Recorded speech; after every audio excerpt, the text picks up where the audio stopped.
Hi!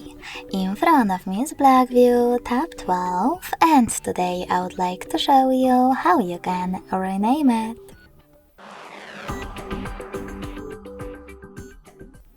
First of all, go into Settings and scroll all the way down to access About Tablet. Following that, click on the Device Name section at the top left corner.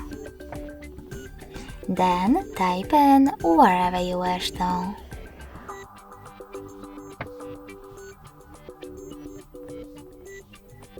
When you're ready, save your new name by tapping on OK. If you don't see any changes, you need to tap on the back button and select About Tablet again. So when I do that, as you can see, name of my tablet has changed. Thanks so much for watching. If you enjoyed this video, smash that like button, comment and subscribe. Bye!